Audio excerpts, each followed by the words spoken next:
हैं, शिव नाम का स्मरण करते हैं, भगवान शंकर की विरल भक्ति को धारण करते हैं या शिव नाम को हम ग्रहण करते हैं, तो हम जब भगवान शंकर के मंत्र को या शिव के नाम को जब हम जपते हैं, शिव नाम को जब हम लेते हैं, तो क्या वो देव अधिदेव महादेव तक हमारा लिया गया नाम पहुंच जाता है?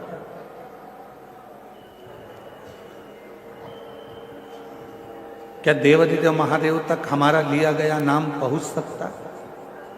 तो पहले तो अपने भीतर से एक भ्रम निकालो, अपने अंदर का एक भ्रम निकालो कि महादेव तक हम जो नाम ले रहे हैं वो पहुंचेगा कि नहीं पहुंचेगा। पहले अपने भीतर का ये भ्रम समाप्त करो। मतलब आपकी दृष्टि में ये है कि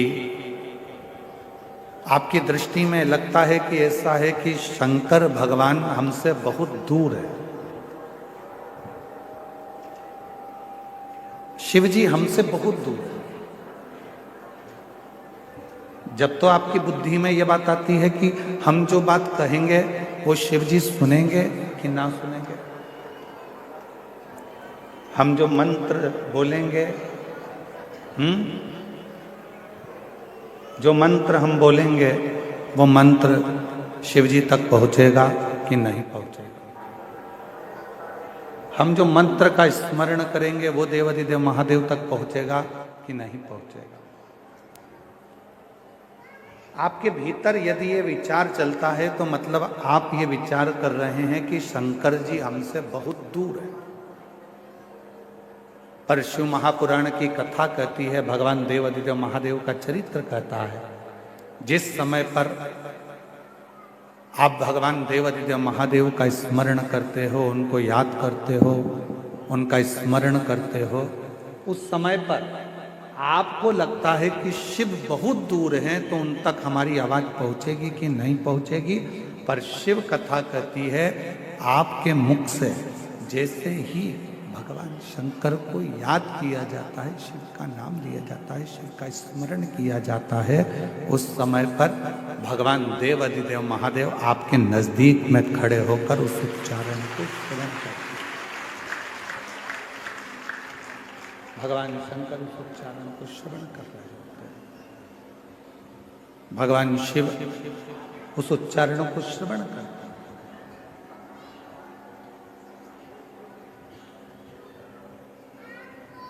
आवाज किन तक पहुंचना चाहिए? जो दूर है, जो करीब में है उन तक आवाज पहुंचाने की जरूरत ही नहीं पड़ती, वो हमारे अक्षरों को, हमारे शब्दों को देखकर भी समझ सकते। ब्रह्मा जी ब्रह्मलोक में, भगवान विष्णु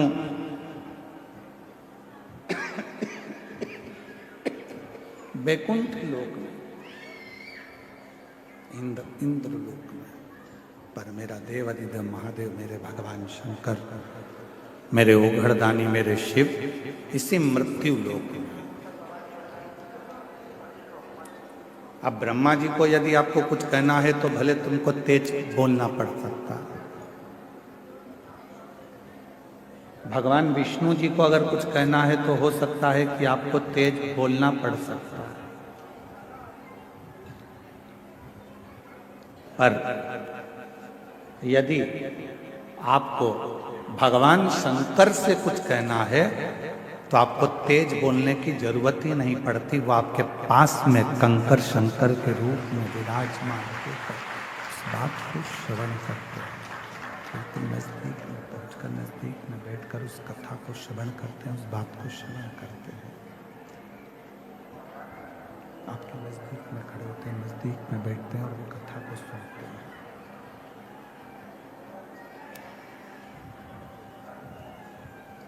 शिव नजदीक में है, भगवान शंकर नजदीक में है, शिव नजदीक में है, भगवान शंकर नजदीक में है। शिव की कथा कर रही है, भगवान शंकर का चरित्र कह रहा है, शिव महापुराण की कथा कर रही है।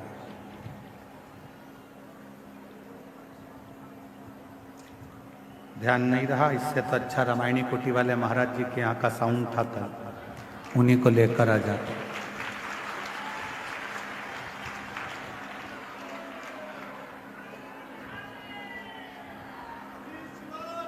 शिव को, भगवान शंकर को, देवाधिदेव महादेव को बहुत दूर ढूंढने की जरूरत नहीं। ये कल भी कथा में कहा था, आज भी कथा में कर रहे हैं, अभी भी कथा में कर, बहुत जाने की जरूरत नहीं पड़ती। शंकर को ढूंढने के लिए बहुत दूर, शिव को ढूंढने के लिए बहुत दूर जाने के लिए जरूरत नहीं पड़ेगी। शिव हमारी श्वासों में, शिव हमारी रोमावली में, शिव हमारी धड़कनों में, शिव हमारे रोमों में समाहित। जब हमको कुछ भगवान देवाधिदेव महादेव से कहना है तो आप ये अपने मन से निकाल दीजिए कि हमको बहुत दूर हमारे शंकर भगवान हैं, तो हमको बहुत दूर बैठे हुए शिव से कुछ कहना पड़ेगा।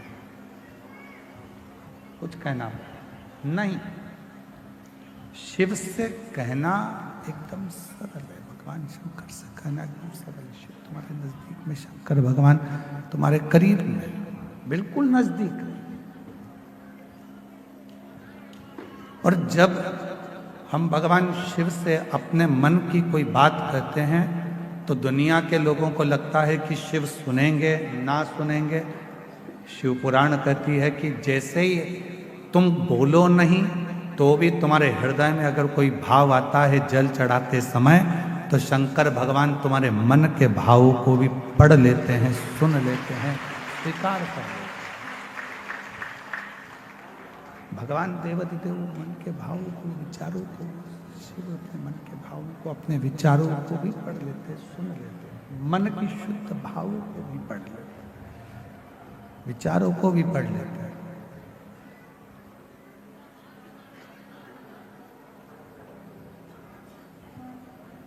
कोई कोई माताएं कहती हैं, गुरुजी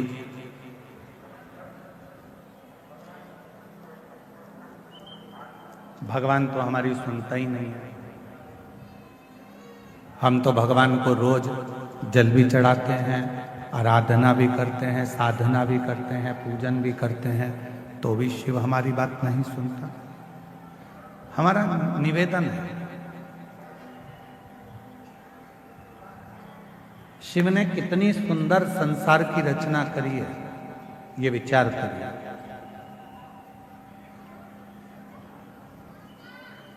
शंकर भगवान ने जो सृष्टि की रचना करी, शिव जी ने जो सृष्टि का निर्माण किया, वो कितना सुंदर करा।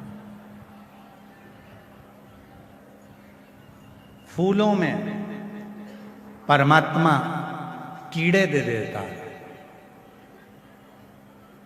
देखिए उस परमात्मा की लीला कितनी विचित्र है कि फूलों में परमात्मा कीड़े दे देता है और पत्थर में परमात्मा हीरे दे देता है।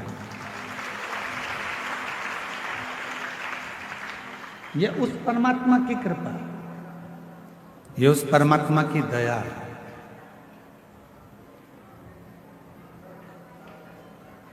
जिसने ज्यादा संघर्ष किया है, बहुत मेहनत करी है, बहुत परिश्रम किया है,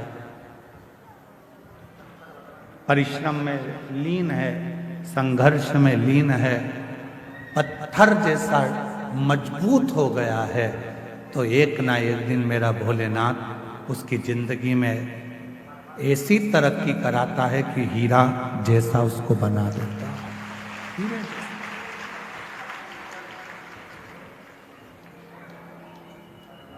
बस उसके लिए एक सबसे बड़ी बात है कि जब परमात्मा आपको हीरे जैसा बनाए तो आपके भीतर अभिमान ना आए, अहंकार ना आए।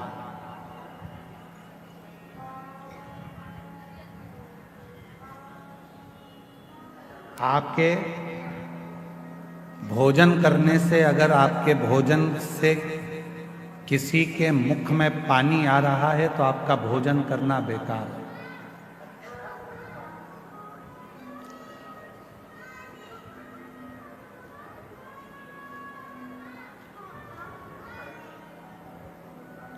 आपका भोजन करना बेकार है।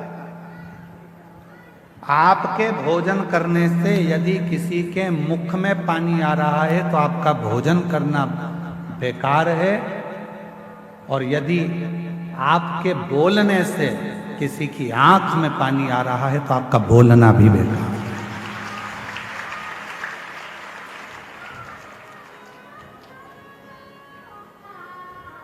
भोजन करते समय भोजन की थाली में जो पकवान है उस पकवान को देखकर अगर किसी के मुख में पानी आ गया तो आपका जो भोजन आप ग्रहण कर रहे हो वो आपके शरीर को नहीं लगता,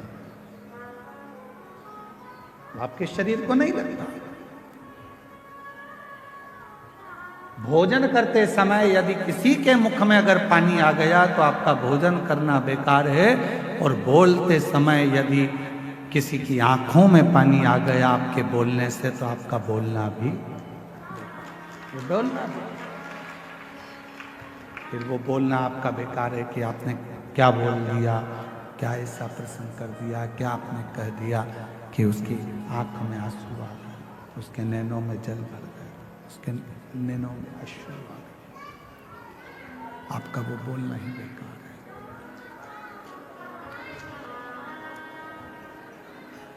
शिव महापुराण की कथा में भगवान शंकर के पवित्र चरित्र में शिव जी की पवित्र कथा में प्रसंग आता है। भगवान शंकर की कथा में बड़ा सुंदर एक प्रसंग आता है। पार्वती जी भोजन का जब निर्माण करती हैं, पार्वती जी जब भोजन बनाती हैं, भोजन का निर्माण करती हैं, तो सबसे पहला भोजन पार्वती जी बनाकर अपने जितने गण हैं उन सभी गणों को भोजन कराते, सभी गणों को भोजन कराते।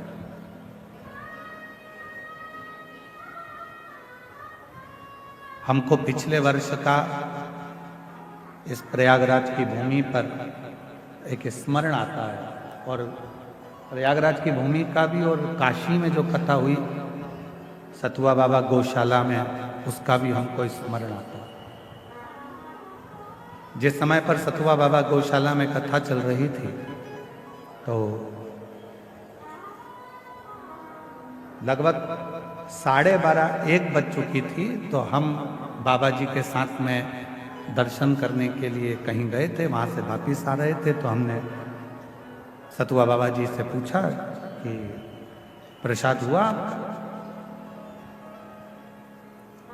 तो कहा महाराज जी अभी बहुत सारे लोग रह गए हैं, ये 2 बार की पंगत और हो जाए उसके बाद फिर मैं अपने कक्ष में जाकर जो भी होगा उसको पाल लूं। एक गुरु, माता, पिता ऐसा ही होता है, सबको खिलाने के बाद सब संतुष्ट हो जाते हैं, तब वो थोड़ा सा प्रसाद पाकर संतुष्ट हो। मैं सतुआ बाबा जी आपको धन्यवाद देता हूं इसके लिए कि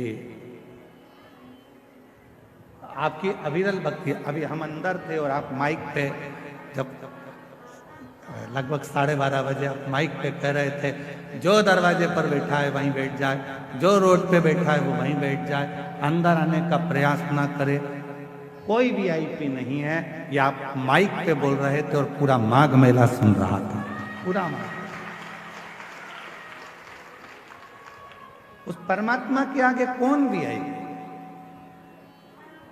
आपको जहां जगह मिले वहां बैठो, कथा का रस तत्व ग्रहण करो, और सत्यता में बोले बाबा जी तो केवल एक कथा ये माघ मेले की या फिर आपकी काशी की ऐसी होती है जहां पर वीआईपी कल्चर कुछ नहीं होता, वहां केवल लोग प्रेम से कथा का रस तत्व ग्रहण करो, भाव से कथा आओ। और बाबा जी ने एक बात और कही थी, माइक पे आप लोग सुन रहे होगे, जल्दी बैठना था तो जल्दी क्यों नहीं आया? अगर आप वीआईपी बनना चाहते हो तो सवेरे जैसे ये 10 बजे से 9 बजे से 8 बजे से आके बैठे हैं, वैसे तुम भी आके बैठ जाओ, जगह मिल जाएगी। भक्ति, विश्वास, श्रद्धा, दृढ़ता, ये हमें शिव के करीब में लेकर जाती है। भगवान शंकर के नजदीक में लेकर जाती है, शिव तत्व की ओर लेकर जाती है, शंकर के करीब में लेकर जाती है। पार्वती मैया जब भोजन बनाती हैं तो सबसे पहले भोजन गणों को खिलाती। क्यों? जब मेरे भोले बाबा भोजन करें तो गणों के मुख में भोजन को देखकर जलना।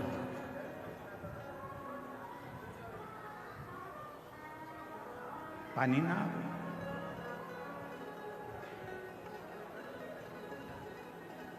और गण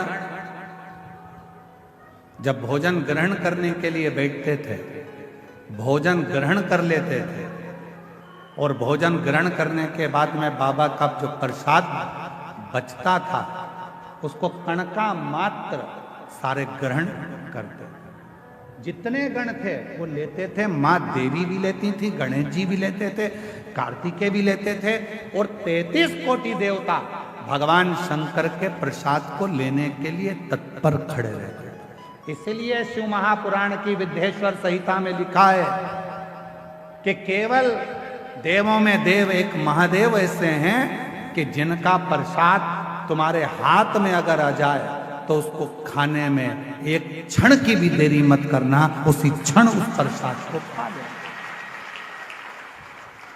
ये शिव महापुराण के पुराण की विद्येश्वर संहिता में लिखा हुआ। भगवान भोलेनाथ, ये विद्येश्वर संहिता में, शिव महापुराण की विद्येश्वर संहिता में लिखा हुआ। सारे देवताओं का प्रसाद रात को रखा जा सकता है। सत्यनारायण भगवान की कथा हुई, उसका प्रसाद 2-3 दिन रख लोगे चल जाएगा। देवी जी का कोई अनुष्ठान हुआ, उसका प्रसाद 2-4 दिन रखोगे चल जाएगा। नारायण भगवान का अनुष्ठान हुआ, उसका प्रसाद 2-4 दिन रखोगे चल जाएगा।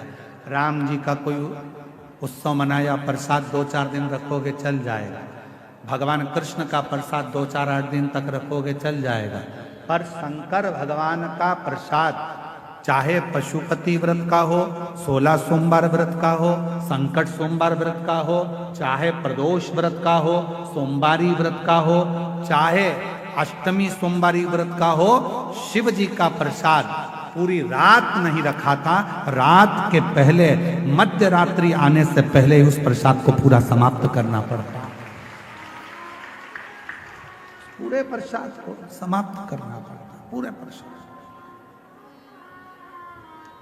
और आप में से कई माताएं ऐसी होंगी जिन्होंने 16 सोमवार का व्रत करा होगा। आप में से कई माताएं ऐसी होंगी जिन्होंने 16 सोमवार का व्रत करा होगा। कितनी माताएं, जरा हाथ उठाओ, 16 सोमवार करी हुई?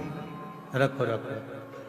आप लोगों को तो मालूम होगा ना कि 16 सोमवार का जब उद्यापन करती हो, जो प्रसाद बनता है उसको रात भर नहीं रखते। उसी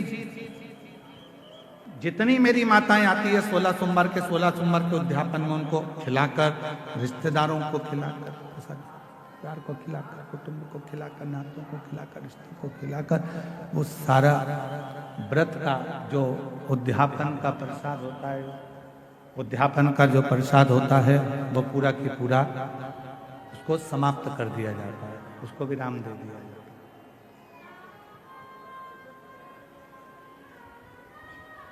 पूरा 16 सोमवार का प्रसाद जो भी उद्यापन करता है उसको समाप्त।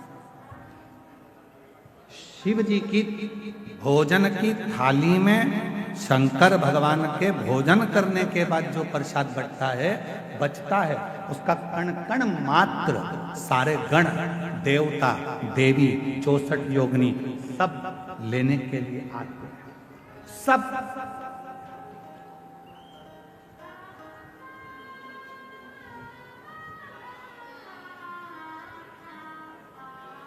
एक होता है विषाद और दूसरा होता है प्रसाद। जो जोड़ने से मिला वो विषाद, जो छोड़ने पर मिला वो प्रसाद। ध्यान देना थोड़ा सा। जो जोड़ने से मिला वो विषाद। धन जोड़ा विषाद होगा, कपड़े जोड़े विषाद होगा, वैभव जोड़ा विषाद होगा, सत्ता जोड़ी विषाद होगा। जो जोड़ने पर मिल रहा है वो विषाद है, और जो छोड़ने पर मिल रहा है वो सब प्रसाद की गणना में आता है कि वो प्रसाद। विषाद बटोरा जाता है, प्रसाद बांटा जाता है।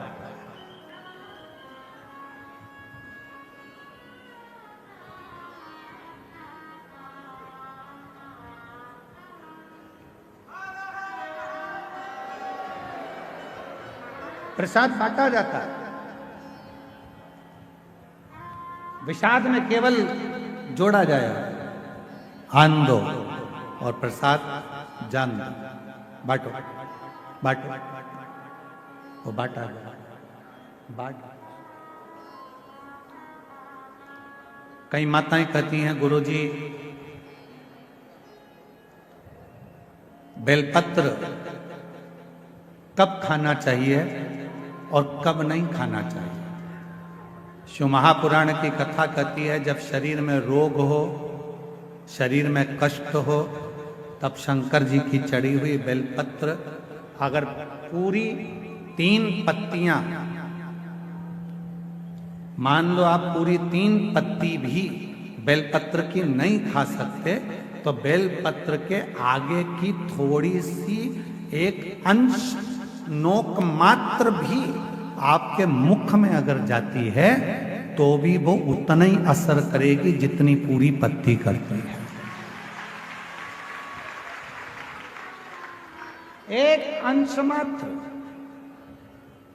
अब कोई तुमसे पूछे क्यों महाराज जी ये कथा कहाँ मिलेगी, तो स्कंद पुराण में, शिव महापुराण में, देवी भागवत में इस कथा का वर्णन है कि भगवान देवादिदेव महादेव काकड़िया की रोटी बनाई, काकड़िया की साग, और परसे माता पार्वती जी पावे भोलानाथ, माना शिव रटोरे, छोड़ दो कपट मन शिव रटोरे, शिव रटोरे मन शिव रटोरे, छोड़ दो कपट मन शिव रटोरे। काकड़िया की रोटी बनाई, काकड़िया की साग, काकड़िया की रोटी बनाई, काकड़िया की साग, और परसे माता पार्वती जी, परसे माता पार्वती जी पावा भोलानाथ, मन शिव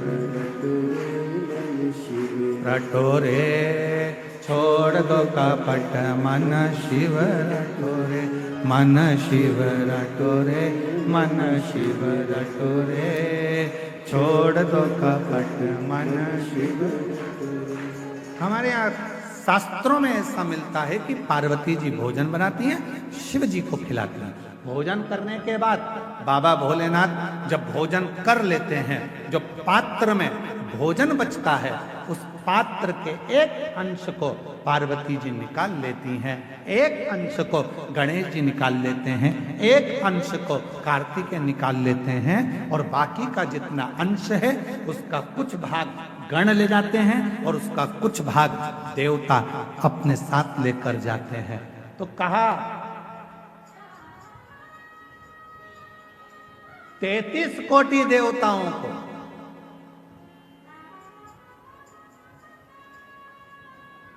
भोजन की थाली का कितना भाग मिलता था, जरा ध्यान से सुनना प्रयागराज वाले।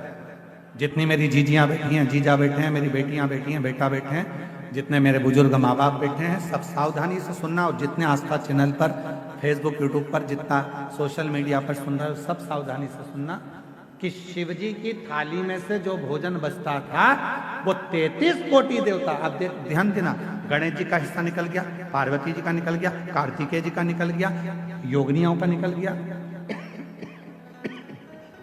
गणों का निकल गया, उसके बाद में देवताओं का हिस्सा। आखिर वो देवताओं के हिस्से में से 33 कोटि देवताओं को उस भोजन में से मिलता कितना, कितना भोजन मिलता होगा, वो प्रश्न आता। तो कहा प्रसाद का मतलब क्या है।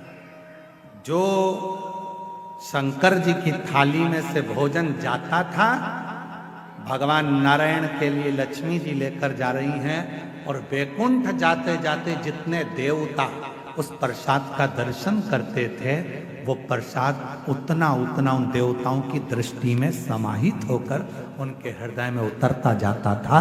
भोजन का कण मात्र का दर्शन भी सुख दे जाता, कण मात्र का दर्शन भी सुख दे रहा।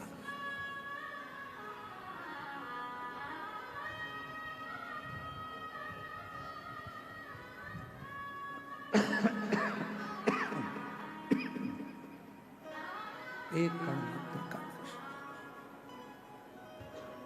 हमने देखा है जिनके नाम लिए जाते हैं, पत्र पढ़ा जाता है,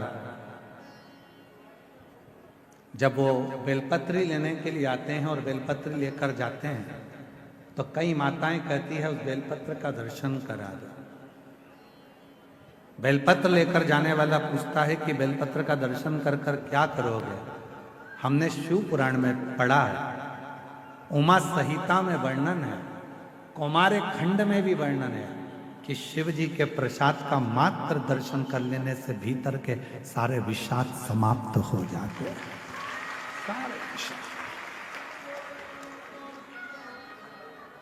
केवल प्रसाद का दर्शन करने से ही विषाद समाप्त हो जाए।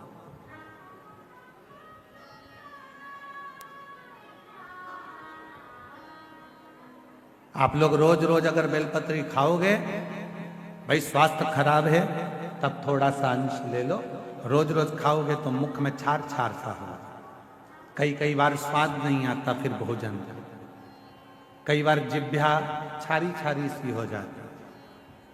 रोज क्यों खाना? रोज बेलपत्र अगर उठाकर ला भी रहे हो, उसमें से एक अंश मात्र, कण का मात्र बेलपत्र को अपने मुख में ले लो, बहुत। बाकी के बेलपत्र का क्या करें गुरुजी? लाओ, सुखाओ, इकट्ठी हो जाए, चूरा बनाओ, चूरा बना के महीन पीस कर उसको रख लो, उसको रख लो। कभी कोई बहुत ज्यादा कोई तकलीफ में व्यक्ति मिले, उसको चुटकी मात्र की वो बेलपत्र का चूरा जो शिव पर चढ़ी हुई बेलपत्र है उसका दे। महाराज जी, बाबा जी, अभी एक गौ माता को बीच में एक रोग हो गया, गाय के पूरे शरीर पर महाराज जी ऐसे गांठ गांठ जैसे फुंसियां पड़ने लगी। वो स्मरण में हमें आ नहीं रहा है? हाँ, लम्पी बीमारी हो पूरे में। सूचना मिली ऐसा ऐसा हो गया, क्या करें? हमने कहा अपने धाम पर जितनी भी बेलपत्र आती है उसको सुखाया जाए, सुखा कर पीसा जाए, पीस कर रोटी में मिलाया जाए और रोटी बनाकर गाय को खिलाई जाए। थोड़ी थोड़ी बेलपत्र की मात्रा, एक एक डेढ़ डेढ़ बेलपत्र की मात्रा की रोटी बनाई। डाला कितना? केवल एक बेलपत्र का आधा अंश उस रोटी में डाल डालकर जब गाय को दिया तो वो लंपी की जो बीमारी थी वो धीरे धीरे धीरे धीरे समाप्त हो गई।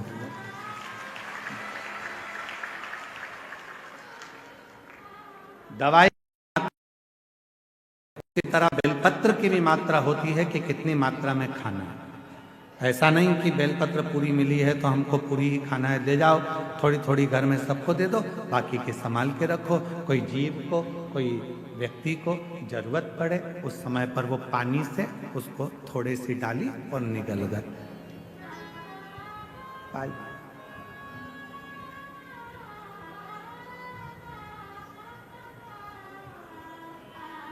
कुछ मात्रा, और बीमारी हो तब जरूर उसकी बेलपत्र का थोड़ा सा भाग शिव पे चढ़ा हुआ अवश्य। पर यदि आप स्वस्थ हैं, शिव की कृपा है, तो भले ना पाए, एक लोटा जल चढ़ाएं, जल का थोड़ा सा भाग अपने मुख में आचमन जरूर करें, उससे फल।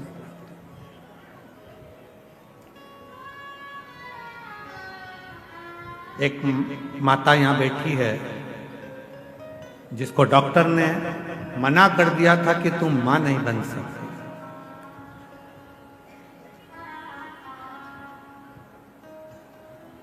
4 साल तक उसने डॉक्टर का इलाज करवाया, 5 साल तक इलाज करवाया। 5 साल के इलाज करवाने के बाद में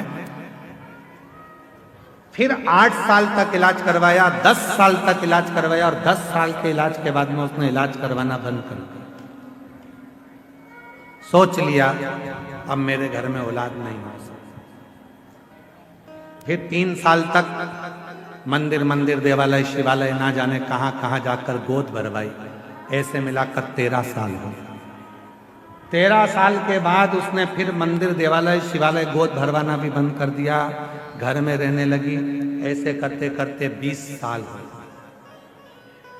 20 साल होने के बाद में 21 साल हो गए। 21 साल के बाद 22 साल हो गए, और 22 साल के बाद उसने किसी ने एक क्लिप भेज दी मोबाइल पर कि सफेद आंकड़े की जड़ तुमरुका जी का नाम लेकर शिव जी के ऊपर 21 बार घुमाकर नंदी के पास खड़े होकर कमर में बांध ली जाए तो बाबा की कृपा से औलाद जरूर होती है। और उस महिला ने 22 साल के बाद वो क्रम करा, और बाबा की कृपा से 22 साल के बाद औलाद का जन्म, वो बेटी।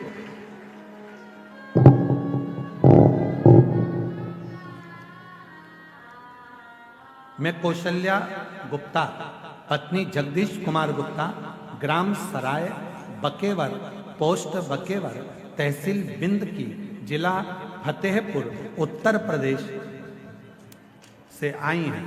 कहीं बैठी हो तो हाथ हिला सकती हैं जिनके घर में 21 साल के बाद औलाद हुई है।